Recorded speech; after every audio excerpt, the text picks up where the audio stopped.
My name is Margaret Vider and I'm a Catholic and of that tradition, and I'm now living in Brisbane, but I was born in Sydney. My grandparents are mixtures of the English, the Irish, and the Vider bit is French.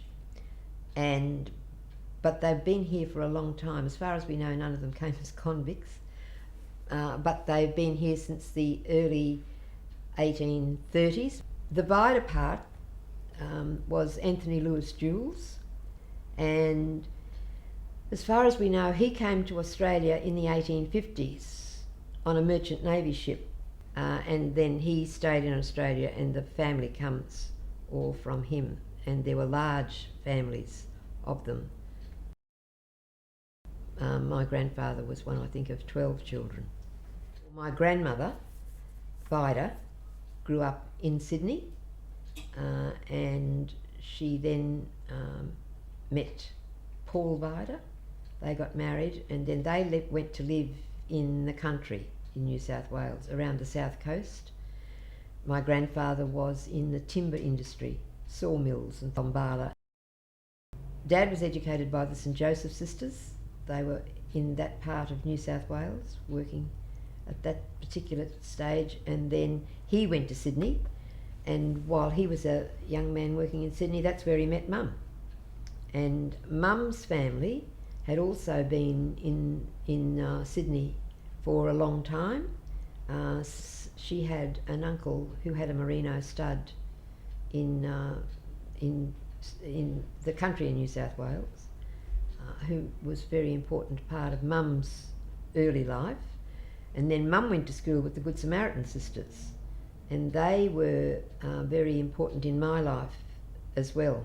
Mum went to school at St James's in Forest Lodge in Sydney, and was taught by the Good Samaritans for primary and secondary school, and Mum was very fond of the Good Samaritan Sisters, and when we came to Brisbane she was very keen that the same education was available to us, and that occurred.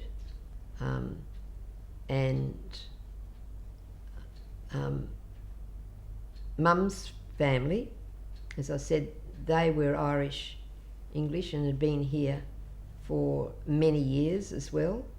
I think we can trace back that Mum's great-grandmother, that would have been my great-great-grandmother, came out as a free settler. She was an Irish woman that came out as a free settler on one of those early ships. There's not much more that I know about her, but that's the history and the tradition. So probably they brought the faith with them. I do know that my grandfather on Mum's side, who was James Welby, he was an altar boy at the Sacred Heart Church at Darlinghurst, and that's one of the very early churches in Sydney, that they would have been connected to the church in their local area. It was St James at Forest Lodge, and then it was the Sacred Heart Church at Darlinghurst as well. Mum and Dad were married in St Mary's Cathedral in 1938, and the reason why they got married at the cathedral was because I think Mum was fairly active in the local church, and as a young woman she decided that she didn't want everybody coming to look at the wedding of Kathleen Mary Welby in the church on that particular day. So that was that. My faith tradition, though, comes from that sort of family gathering that was steeped in it, and it would have had the traditional Irish Catholic probably foundation, which was quite devotional. All of the family that I know, certainly including my grandparents, were attached to their local church and worked with the church in various ways that were appropriate for their time and their generation. But there would have been social activities that came out of the church that they would have been involved with. I know both my mother's mother, who we called Granny Welby, she had been active in what was called the Altar Society, the people that did the flowers and looked after the altar at the local church at St James. Don't have any details about my grandfather, but that would have been the tradition. And then Mum grew up in that sort of an environment. of knowing people from the local church. And that passed down to mum and dad, because then, when I was a child, my memory of mum and dad was they were very active members of the parish. And I'm going back, say, in the 1950s, when I've got lived memory of that. Mum was really very ecumenical, which was ahead of her time, because mum went to gatherings and she'd make cakes for the Presbyterian church's fete, or she'd go to the Anglican church or whatever. And our parish priest at that time was not terribly ecumenical. And mum used to go along, and I think they thought sometimes that mum was representing the parish. Well, she wasn't representing anybody, but she had a very ecumenical outlook. They had a wide group of friends that, what their religion was not important. And so that followed through to their beliefs and how they reacted. But it did mean that my growing up was certainly influenced very strongly by the Catholic tradition. And it was the Catholic tradition that I grew up and was involved in and enveloped in, really, and it formed me. At home, probably the home life was like many of the other children that I would have been growing up with, would have had a similar home life. Very often we would have gathered after the evening meal and said the rosary. Not every night, but often we did. We went to morning mass as well as Sunday mass. Dad was a great one for daily mass, and if we didn't go at the local church, he'd often go to the cathedral. His office was in the city, and he'd often go to the cathedral at lunchtime. For mum in particular, in our daily lives, she would be reminded of what was charitable and what was not, the right way to treat people and what was not acceptable. Certainly about being able to accept people without criticism. That definitely came from mum, and she had the wonderful capacity to accept people as they were. I used to think she was a great unlettered psychologist, because she would often say if she knew that somebody had grown up without a mother, they could absolutely murder their granny and she'd forgive them, because they always grew up without a mother. And if you didn't have the mother who was there to be responsible and help you grow and be formed, mum thought that you really had something missing that was foundational to who you had the opportunity to become.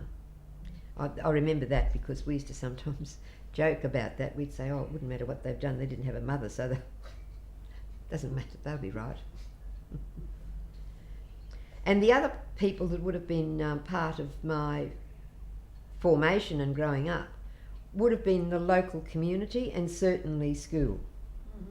Mm-hmm. And it was a one continuum, really. The influences were fairly similar in those different environments.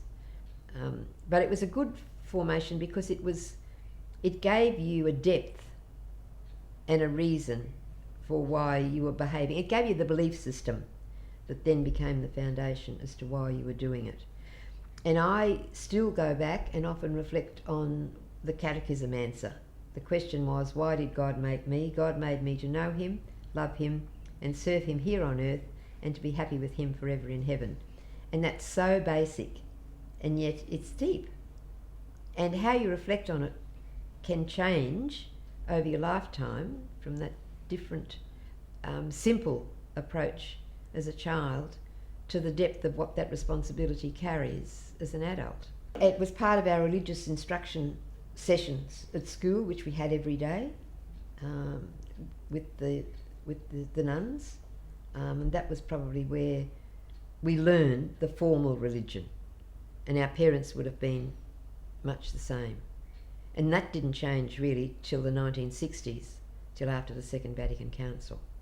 So everyone before that in my generation would have grown up with that same sort of influence.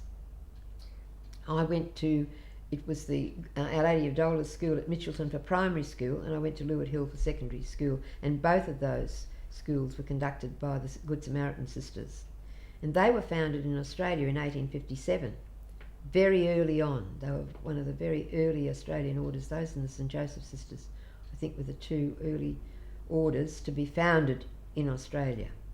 And they are founded according to the rule of St Benedict, because the Archbishop of Sydney at that time was Archbishop Polding, and he was a Benedictine, so obviously he had a bend towards that discipline. From the very beginning with the Sisters of the Good Samaritan, their novices on their reception into the order, after their profession, they had to all become qualified teachers. So they were teaching, but they had to, wherever they were teaching, wherever they did their teachers training, they had to fulfil the requirements for that particular jurisdiction. So they were all qualified. So it was focused on education, and they saw that important for girls as well as for boys. We came to Brisbane in 1946 from Sydney. I was born in Sydney. My elder brother was born in Sydney. My younger brother was born here in Brisbane.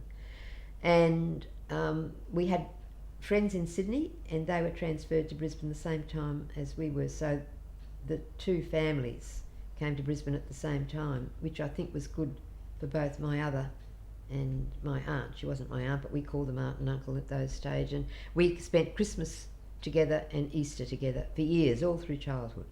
They came to us for Christmas, we went to them for Easter. And both women noticed a huge difference coming from Sydney to Brisbane in 1946. They thought Brisbane was just a big country town, and neither of them had ever been to Brisbane before, so they found it a bit difficult, very different to Sydney, much smaller and quite parochial, but adapted very well. But we went back to Sydney regularly. Mum would take us back the Christmas holidays, because that's where all our relatives were, and I think she missed Sydney. Well, we weren't aware of that when we were small, but she certainly missed Sydney. She'd take us, she'd grown up in the glebe and around Forest Lodge, so we would be based there, and then we would walk the city, and she'd be overjoyed at finding new buildings or new whatever. We'd have to go to Carl's for afternoon tea and all sorts of things like that.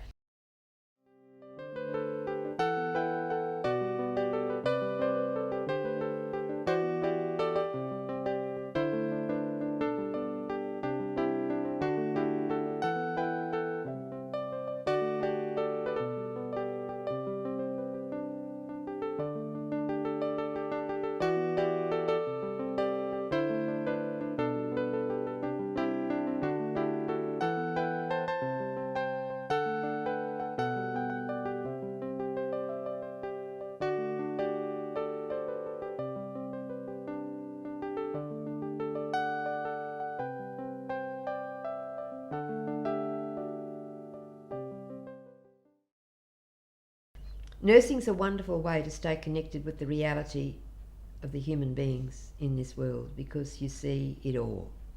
It all comes through. Those who end up in hospital through some fault of their own by accident, some who have an illness or a disease that becomes chronic and debilitating and affects their whole of their life's journey, or some who just find life a struggle. But it keeps you, well, it kept me very grounded as to what it was all about, really. And I came back to Brisbane in 1973, and I came back to Brisbane really to be with my father, who had bad arthritis at that stage of the game, and Mum had been killed in 1969 in the Southern Aurora train smash, and it was just the most terrible shock. I wasn't in Brisbane. I'd been home. I was home between finishing my general at Mona Vale and starting at St Margaret's in Sydney. And I had been home after Christmas, and I was here in January and February, and I was to go back in March. And Mum went on a bowling trip with 3 other women. They were going to a bowling carnival in Perth, and they were going by train, but Mum was flying home. she wasn't too keen on plane travel. I don't know for what reason, but she wasn't. So they were going by train. And they'd gone from Brisbane to Sydney. They'd had the day in Sydney, and Mum had taken those other three. They'd gone to the top of Australia Square, had lunch, and Mum was in her element, showing them all around. They got on the train in the afternoon, the Southern Aurora, to get into Melbourne the next morning and then go across to Perth. But the Southern Aurora ran into a goods train.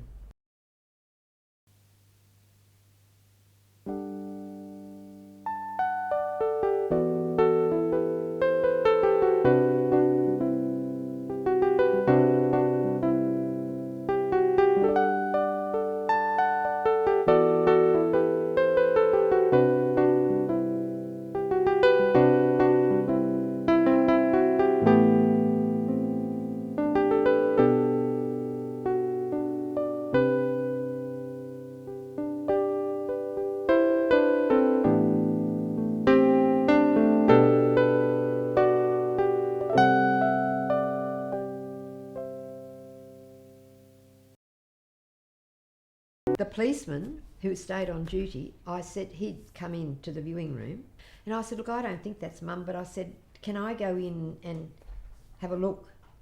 And he said, yes, I could go around. Mum had sort of pepper and salt grey hair and very thick hair, but this lady had a bun on the back of her hair and it was white. And I was really cross because they asked me in Bombala if I could give a description of Mum, and I said she had short steel grey hair.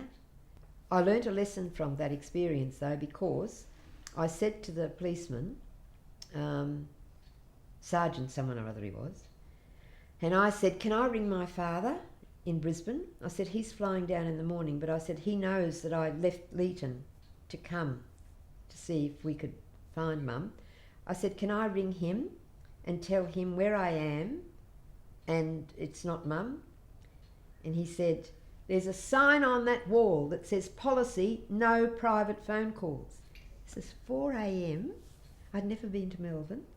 Jeff, the poor fella, he'd never seen a body. He's standing beside me in the office at this stage. And I said, it'll be a reverse charges call.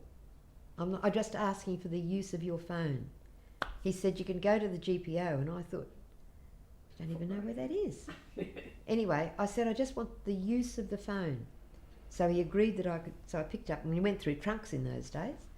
And I dialed trunks, got through to trunks. I gave the number, and it said it was a reverse charges call, and he stood right at my shoulder till Dad answered the phone. The operator said it was reverse charges, would he accept the charges? And Dad said yes, and he moved away.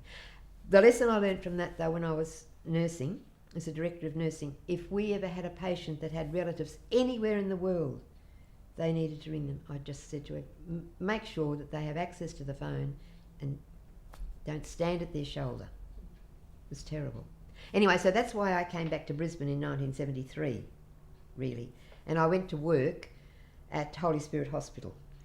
I'd done a bit of work in Sydney in a school of nursing, and I liked that. So I went to Holy Spirit, to see if they had any vacancies. They had a vacancy in the School of Nursing, but I was not a qualified nurse educator at that stage of the game. Anyway, I was interviewed and I got the job, and I started at Holy Spirit in November 1973, and then I worked for that congregation until I retired in 2006. So the congregation, I'd had nothing to do with them, really, in growing up in Brisbane. I just knew that the Holy Spirit Sisters ran the Holy Spirit Hospital on Wickham Terrace, but I'd never been a patient there. I don't think I'd even ever gone to visit anybody there. But I went to work there. Now, it was 172 beds in those days, but it had a school of nursing, and it had a school of nursing with a very good reputation, because the curriculum of that school had more hours of theoretical instruction than the state hospitals, because the hospital was founded following the arrival of Holy Spirit Sisters in Brisbane from New Guinea after the war. The Holy Spirit Sisters was a missionary congregation established in style, actually, in 1889. And they, in 1899, had come across to New Guinea. And that's where they were when the war reached the Far East, and they were taken prisoner of the Japanese. And it was after the war. A lot of them died. The Divine Word Missionary Fathers were there as well, and some of them were killed by the war, by the Japanese, but they were liberated and brought to Brisbane, which was the first safe place that they were bringing refugees to. And the nuns then had the order internationally had to review what the World War had done to them, and they decided to establish a base in a developed country near an underdeveloped country in which they'd been working. And so they decided to establish a base in Brisbane. Now, education and health were two major activities of missionary congregations, so they were looking to get a hospital and establish a school of nursing. And the Lister private hospital on Wickham Terrace was for sale, and they bought that. But some of their American sisters came out to open the hospital because there might have been a couple of registered nurses in the refugees from New Guinea, but they were not eligible for registration as nurses in Queensland, because in those days you had to have trained in a country where English was the first language spoken. So the Americans came out and actually opened the hospital, and that opened in 1946. It had grown by the time I got there. And I went into the School of Nursing.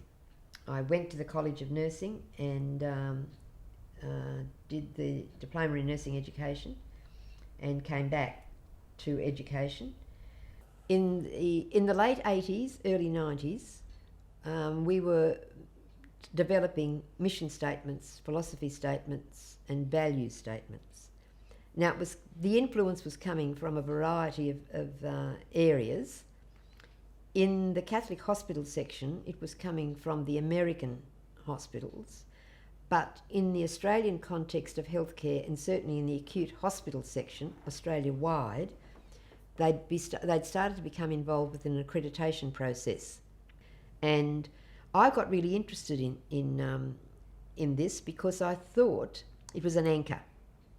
It really gave the substance that was there for you to be, if you claim to treat people with dignity, prove it. And you prove that by the way you behave. And it didn't matter whether it was the chairman of the board talking to a member of the board, or whether it was the cleaner that started work yesterday, or somebody that came to work from an agency, or someone that came in off the street into CAS, whatever. They're entitled to human dignity because they're a person.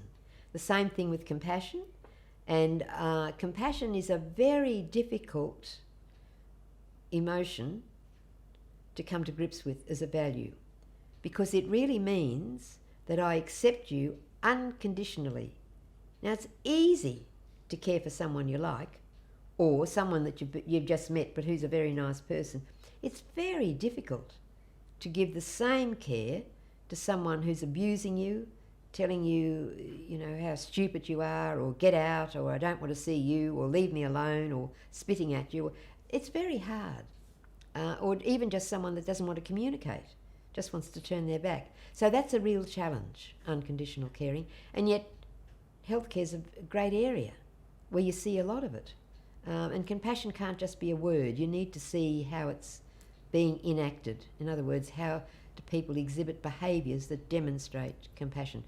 So I got really enthusiastic about this. And when Holy Spirit decided, well, I'd helped them to say that we need a director of mission here now that can go around and focus on that part, because that's the culture of the organisation. And so I applied for and got that. And for me, it was like a transition, going from having been involved in all that clinical thing to move into the mission and values area and understand the importance of that for contributing to the culture. Because at the end of the day, at a basic level, the culture of an organisation is how each individual experiences it. So I moved into that director of mission statement, of implementing the mission statement, and I loved it. And I did that for 10 years. I think the things that probably helped me get really involved with the authenticity of behaviours that reflect the values was as director of nursing. And the other things that I must say, being in the role of Director of Nursing, it's a leadership role that you know that you've got responsibility for the patients, but directly for the staff that look after them. And having that caring culture, and the nuns had created that in spades.